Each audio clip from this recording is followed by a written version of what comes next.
Hi, my name is Kim Cornelius, and for my video case study, I would like to discuss with you a patient that had mitral valve regurgitation and atrial fibrillation.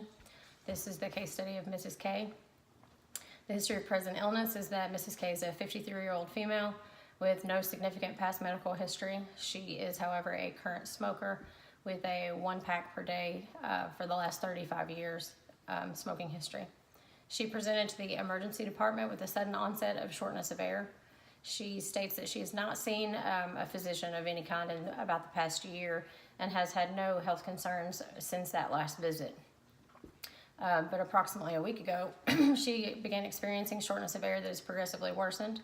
She described that she was no longer able to perform ADLs without experiencing this shortening of air, no longer able to clean her house or ambulate independently.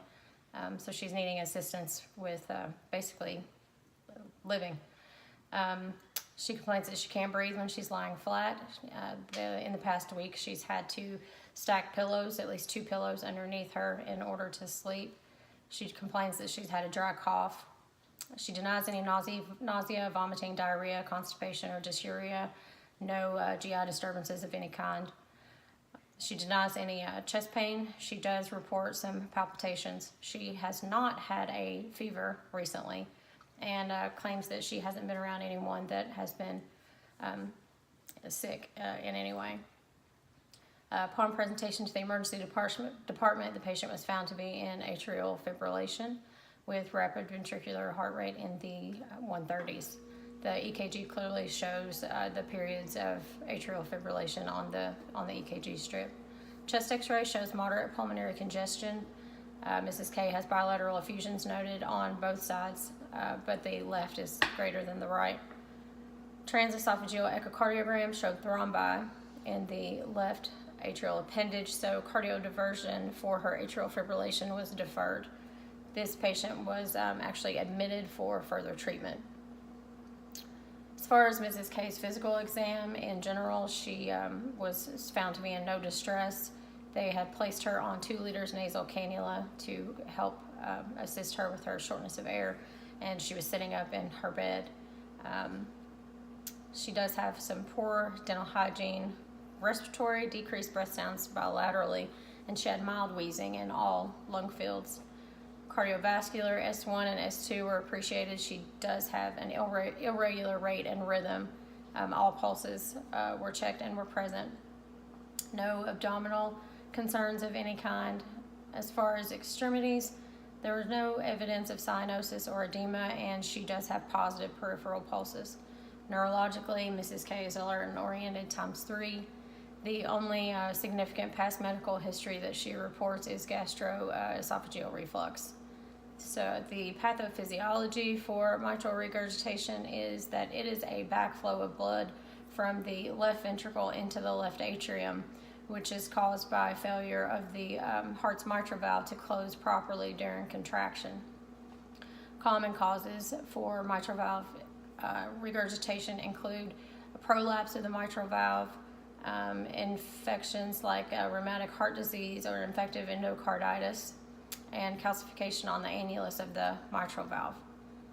The clinical manifestations that can be seen with mitral regurgitation is shortness of air, especially on exertion, which Mrs. K had complained of acutely occurring in her situation, fatigue, dizziness or lightheadedness, and an increased fluttering heartbeat. Risk factors of mitral valve regurgitation are a history of a mitral valve prolapse or stenosis, previous MI or heart disease, congenital heart defects, and infections such as endocarditis or rheumatic fever, as we said before, and also age. The definitive diagnosis of Mrs. K's mitral valve regurgitation was noted by transesophageal echocardiogram, which they did at bedside in the cath lab under sedation.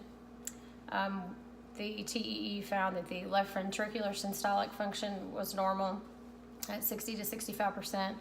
The left ventricle and the right ventricle are of normal size. The right atrium shows severe enlargement. There's a possible small clot in the left atrial appendage. The aortic valve and the tricuspid valve show mild thickening. Mitral valve shows moderate thickening and some calcification with moderate to severe regurgitation. Mild plaque was noted in the ascending as well as the descending aorta, and no pericardial effusion found. So the recommended therapy for Mrs. K is that the patient is going to be followed by CT surgery. The patient is consented to a mitral valve replacement and a maze procedure.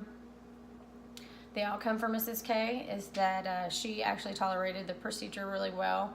The mitral valve was replaced with a bovine tissue valve. The Cox-Maze procedure was performed on Mrs. K. This procedure creates scar tissue on the heart in efforts of creating new electrical pathways to control atrial fibrillation. The left atrial appendage was clipped, reducing the patient's risk for future stroke. As stated before, the TEE noted a small clot in the left atrial appendage. So upon clipping that, that reduces the risk of that clot being thrown into Mrs. K's bloodstream and potentially causing her to suffer from a stroke. The postoperative TEE noted no paravalvular leak. Respiratory support was weaned as tolerated by the patient, and she was actually extubated within the first 24 hours postoperatively. Mrs. K is doing well and will be followed now by cardiology. In working with CT surgery, I am amazed every day at the things that we can do for these cardiac patients. This patient presented acutely and was no longer able to perform ADLs or ambulate independently, and you have to consider, Mrs. K was an independent 53-year-old female that, no longer could do these things on her own. So this surgery gave her that independence back, and it is hopeful that she will have many years of life ahead of her with a much better quality. I thank you for your time, and I hope you enjoyed this presentation.